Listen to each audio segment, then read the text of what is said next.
what do you think collectively we are all gonna, the different lessons that we're all gonna learn as a humanity, like as a whole from this? What do you think we're gonna take out of it? I feel like as a whole, this rigidity of thinking and the way that people see the world, the way people see the world and what's possible, has been shattered and will be recalibrated. So some people, when this is done, because it is going to end, and I don't think it's going to last long. Like I feel like it'll be over by the summer, and people will have already forgotten about it by the time the summer hits. And some people will just go back to exactly the life they had. I feel like a large percentage of people will be changed by it. So a lot of people talk about like socialism and how it doesn't work, yet at the same time, that's exactly what the fuck we're doing here. People are helping each other out. The government is helping everybody. Like this idea that like we are all in this together, whether people are aware of it or not, I feel like there's going to be a huge surrendering of the like just fucking nitpicky, like the shit that people fight over, because none of that Yeah, shit is mattering right now. Absolutely yeah, none of it is fucking mattering right now. Like, Yeah. what have you heard about these teacher strikes since it started? Like, not a fucking peep. Like, Yeah. all of this stuff that just drags on, where it's like people have nothing interesting in their lives and not enough drama or something, and it's just creating so much like nothing. You hear nothing except toilet paper and COVID. That's it. Yeah. Like um and it's changing people, like people being at home, like they're being forced to spend time with themselves that they didn't have. Everybody is having to slow down, whether you're choosing it or not. The entire fucking globe is slowing down. So yeah. just in general, like, so I live in a really small town, but I notice when I get into the GTA, I can feel that I've gotten into the GTA because it's just faster. The Oh yeah. entire planet is slower now. Well, like no matter where you are, like the entire vibe of the planet has slowed down. That's going to impact people. Um, and I just lost my train of thought, but whatever I had said, like that's what I think is Yeah, happening. Like no, people that's are yeah.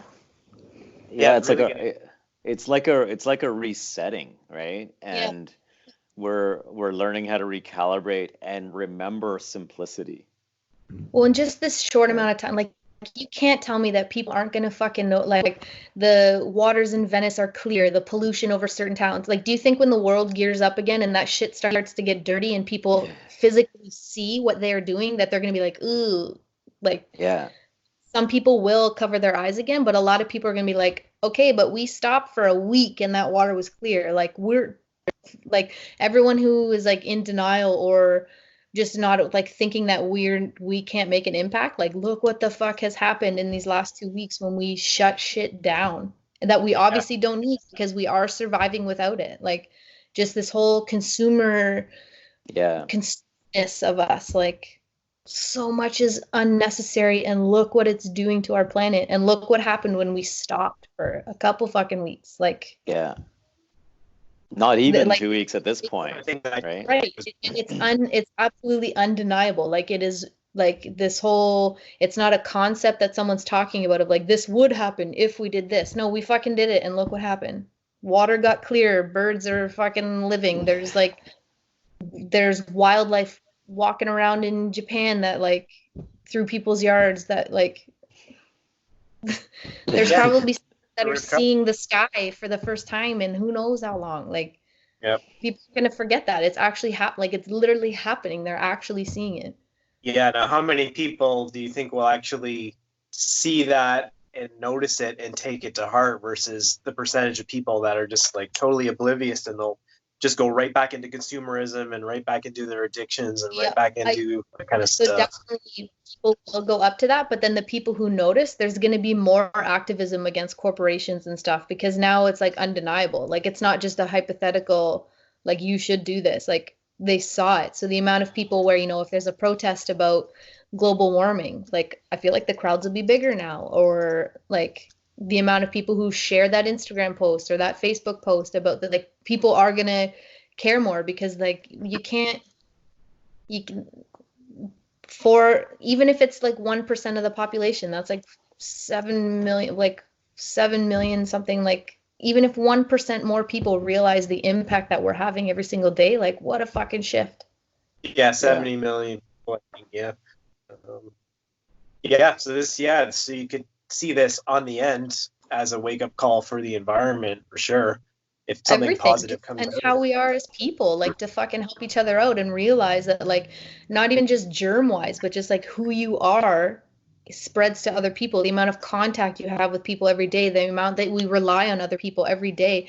How many, like, people who look down on grocery clerks and stuff, like, well, that's a fucking essential service right now. So how about you, like, get off your fucking high horse and, like, don't look down at the, like, everybody's important. Yeah. It's funny how they still consider the LCBO an essential service, though. Yeah. Well, they're trying to curb the severity of the existential crisis that's going to happen. Yeah. Everybody's important and everyone's connected. And Yeah. if you get everyone to stop all at once for like 10 days, like look what's happened, right? Yeah. Like it's crazy. And I think that, yes, some will go back, some will change, but I think more will change. More will we'll end up a little bit above. Yeah, like even in a tiny way, like if every single person shifts 1 degree from where they were, like it still might not be great, but it's still 1 degree better from where they were, and over a trajectory, like, or over time, whatever. Like every single person will leave this changed. Like, yeah, I feel like the pause, the lockdown and the pause is like just the fact that a majority of the population is doing it. It's like everyone just suddenly is just pulling together and just doing something all at the same time, right? Yeah. For a greater good. Even though like for some people they're getting stressed out or whatever, but at the same time it's like it's kind of neat how it just boom, all of a sudden, and then you just notice this change or this shift. I was driving to work today at a time where you'd normally see cars driving all over the place, and it was just like a ghost town. Yeah. Right? Yeah. Yeah, I think people can use this if there's anything positive. It's kind of just tailing on what you just said, but just taking the opportunity to do a little more self-reflection on what really actually means something to you in your life, and just learning to be happy. Like we're just on the bare essentials, right? It's family, friends, it's good food, having a roof over your head, and just learning to be happy and living a simple life and just with the basics. And if you can be happy with that, then all that other stuff, once you get back into it, you can maybe have the awareness, well, I'm doing this, but it really doesn't matter, so I just won't take it so seriously anymore. Just even let go of it altogether and just, start to choose a simple life, which I think is probably a pretty good thing for most people to do. But just taking stock and saying what really is important to me. I think there's a lot of people in today that have probably been living beyond their means financially, and I think those people are definitely going to be tested, even if they're getting support from the government. There's a lot of people that just live to buy shit and spend more money and shop and buy this purse or this brand of shoes because it's got a different name on them. They think it's somehow worth more than another one. And a lot of people that are in that consciousness, I think, are really going to be tested hard, and they're going to have to learn to let go of that type of live beyond your means mentality and just learn to tighten. I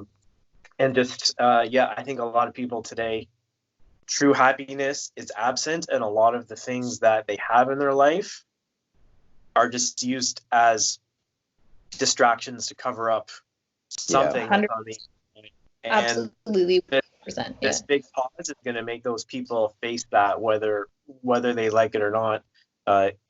Some people are just going to work and continue on and it won't affect them, but there's a lot of people, I think, that they're just going to have to face the collective shadow, whatever that is. But for the individual, I think that's going to be different, but everyone's going to have to face their shadow to some degree or another.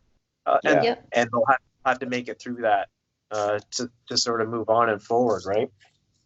And it's a unique situation because we're giving space and opportunity to reflect, where a lot of people like it's a privilege to have time and space to self-reflect, because most people are fucking hustling so hard and just can't.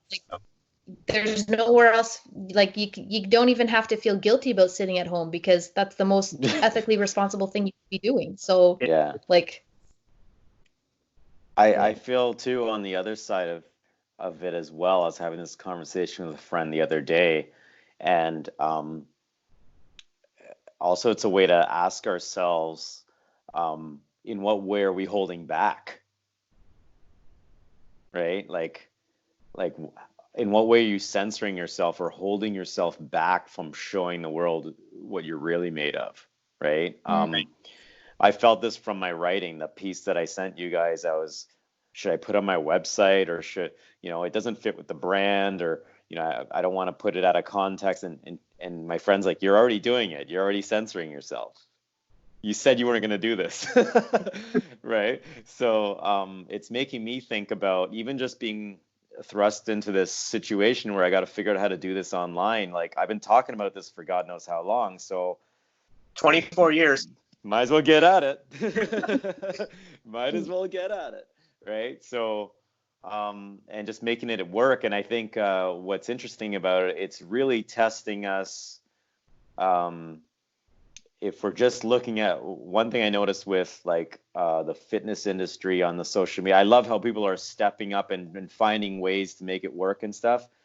But in a funny way, it's like, they're just driving more fitness into the situation. I'm like, maybe some of these people don't really need to work out that hard right now. I know. Maybe need to settle down a bit, right? Yeah, we're already in fight or flight in their mind. You're just exacerbating that even more, for sure. Yeah.